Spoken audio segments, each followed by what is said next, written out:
I just saw Spider-Man Brand New Day last night, and I know I'm not the only one, because that film has already reached over $1 billion in revenue. And as I was watching it, I couldn't help but think of how relevant this film was to a lot of cultural issues that are happening in the United States right now and in the world. So I want to talk about it. This video will contain spoilers as I have to talk about some of the specific parts of the movie that have contributed to the general themes, because while this is a Spider-Man story, on one level, this is really a story about us, about things that are missing in our lives. This is your final warning. Spider-Man Brand New Day is about loneliness, and we see this loneliness through several main characters in the movie, not just Peter, and so we're going to talk about it. It starts with Spidey having erased the memory of himself in those who love him and trying to just buckle down and continue doing Spider-Man things, whether that's specifically because he doesn't have anything else to do, he doesn't have really anything else that he knows, or because he's trying to avoid dealing with being alone for the first time in a long time. Which means he's also not talking to anyone about these issues. He's feeling inevitably an immense amount of heartbreak over May's death, losing his best friend and his girlfriend, but instead of trying to find an outlet where he can handle some of those issues, he instead isolates himself even further than the situation that he's already in. He has a single interaction with a pretty girl that lives on the same floor of his apartment building, and that is enough to have him ask the landlord that if he can move up into the asbestos-filled attic to be his Spider-Man hideout instead. It's also noted that being a workaholic and being completely socially isolated is not good for Peter. He is continually experiencing more and more medical problems like headaches and pain in his wrist, which he simply medicates for and doesn't ever try to address the root issue even when people in his life, like DeWolf, mention that it could be from being overworked. And of course, he refuses to take a break. There are only a couple of other people in his life that he even indicates that he knows or has a somewhat positive relationship with. Police Commissioner DeWolf, who has his personal cell phone number, and he has a sort of contentious relationship with Frank, who's the Punisher.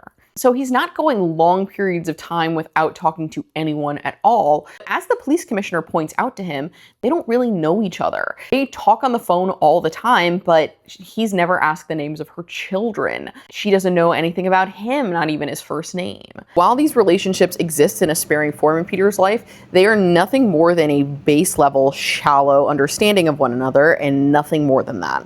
He is not letting anyone really into his life, not behind his walls, not under the mask. The central incident that kickstarts the character growth over the course of this movie is when Peter comes across Ned on accident in his local bodega and follows him home to his and MJ's apartment where they're having a housewarming party. Peter has flowers, he gives them to MJ as a housewarming present, discovers Ned has a secret conspiracy board where he's trying to uncover the identity of Spider-Man. And when he follows Ned back out into the central part of the apartment, he sees MJ has a boyfriend who kisses her, and then he goes home and essentially has the superhero equivalent of a massive mental breakdown. Gets a migraine, he passes out, and wakes up wrapped in a cocoon outside of his own apartment in his own webs, finding out that his DNA has gone haywire and that he has more arachnid hormone in his body than human, which is causing his body to essentially rebel against him in a puberty-like way, which his virtual assistant says could be caused by a trauma, the trauma of seeing MJ with a boyfriend. The surge in these spider hormones make him much more irrational, angry, volatile, reckless, even violent.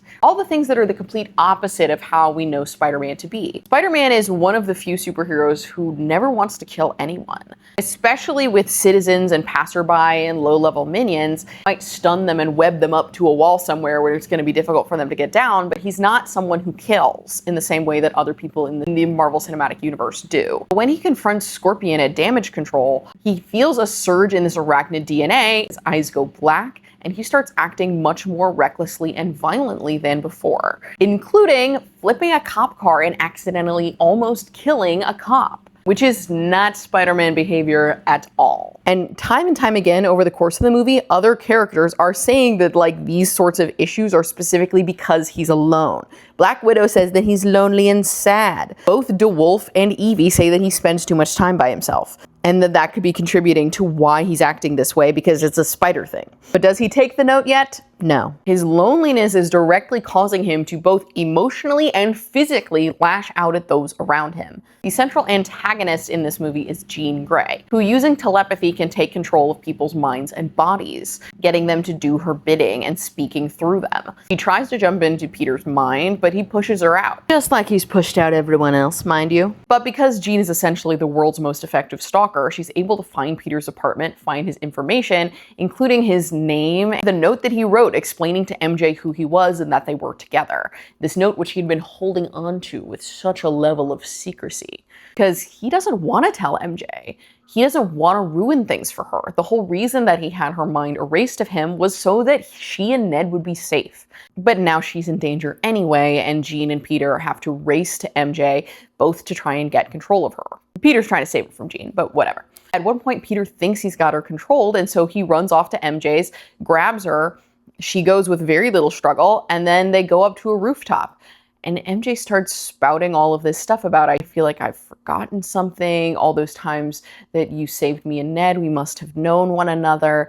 And it's set up to really be like these star-crossed lovers reunite, MJ figuring it out on her own. I was like, it's so sweet, they love each other, it's all gonna work out. They kiss and they hug, and then Jean, through MJ, says, hold her, Peter.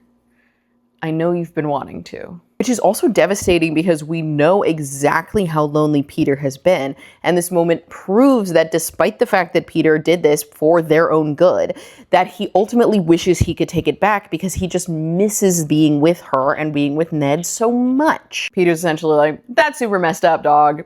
And it is. But once Jean leaves her, Peter has to protect MJ for real. So he takes her to Frank's. When Peter takes MJ to Frank's, we get another view of what it's like to experience this like vigilante, lonely guy lifestyle. He has pictures of his family inside a cabinet, and when MJ points it out and asks about them, Frank becomes defensive, shuts it, says don't touch anything of mine. Again, lashing out, because presumably something horrible has happened to them. Later, when Peter says to Frank, like, I'm all alone, like, just like you, Frank says, do you think that I would be living this way if the people I loved were still above the ground? Like, do you think this is a choice that I made? Which is really hard to hear. In that moment, it is reminding Peter that while he did lose Aunt May, and that is a horrific, terrible thing that will leave a tremendous hole in his life forevermore, that he still does have people he loves above ground. He's just not giving them the opportunity to love him back because he's worried that his existence in their lives will cause them pain, suffering, or death. And then there's Jean. After a confrontation at Damage Control and being able to get Jean's powers under control via a universal inhibitor, Peter finds out that he's been all wrong about Jean the whole time and that she was only trying to find her sister who Damage Control had at some point.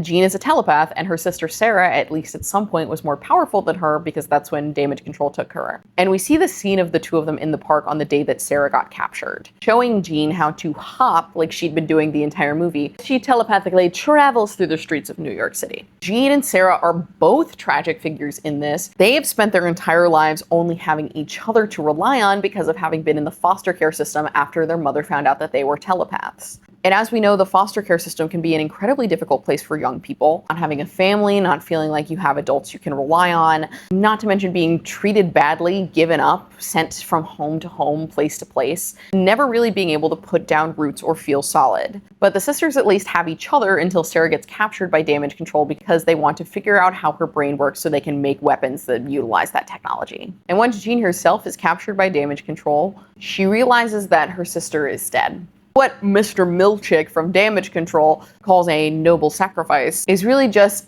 the ending of her life. And so in her grief, her powers magnify and amplify, and all of a sudden, where she was only able to hop from person to person before, she's able to hold everyone within a mile radius in a stasis all at once. Oh no, my yarn!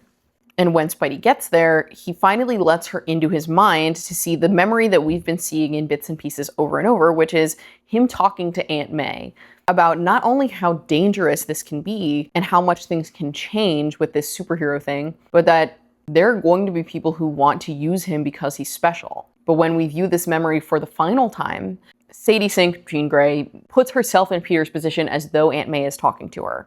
Because really, she's had nobody to give her that kind of positive encouragement, being like, What the important thing is that you're beautiful and that we will love you regardless of how special you are, and that there are going to be people who want to hurt you because of it. And it's obviously the exact thing that she's needed to hear for quite some time. The sort of thing that she wished that her mother or any other adult in her life would have said to her. And so she finally understands where Peter's coming from. It is through this very human connection that obviously the both of them have been lacking over the entire course of the movie that allows them to finally understand one another, connect, empathize with the other person, and reach a point of resolution. And just as Peter and Jean come to like a mutual understanding, Frank shoots a sniper from across the street trying to get at Jean, and Peter senses it, putting himself in the bullet's path of travel, causing him to be sent to the hospital. And while he's in the hospital, New York is literally rallying around Spider-Man, trying to urge on his recovery. But the thing that is actually causing his recovery is the fact that Jean is keeping him breathing, physically using her mind powers. And so, once again, a point of human connection is literally the thing that is saving Peter's life. Something that he has been searching for and wishing that he had for the entirety of the movie, whether he consciously recognized that or not, is ultimately the thing that is actually keeping him alive. The real lifesavers were the friends we made along the way. There's like a citywide solidarity thing going on with Spider-Man, which did remind me in a lot of ways of how a lot of cities like New York City sort of bonded together, like during COVID. Like there's literally like a NYC Loves Spidey banner that's like on a big building. Oh, I feel like there was something that I saw during like COVID that was like, you know, New York City Heart's frontline workers or nurses or something like that. After he comes to, he has a very sweet moment with Frank where they're bonding in that sort of like New York fell away. Am I crying? No, I'm not crying. What are you talking about? Shut up. They're like razzing each other, which is the sign of a true friend. So this is like a real moment that shows that Peter and Frank have gotten a lot closer just by Frank seeing what Peter did in sacrificing himself for Jean, and Peter in seeing that Frank has been by his bedside while he's been recovering for God knows how long. And as Peter sneaks out of the hospital, there's this moment where the crowd swells up because Frank has pretended to be Spider-Man in the window to give Peter a clean getaway. And he just stands there and sort of like feels the energy of the crowd, sort of like community that has swelled up around him specifically.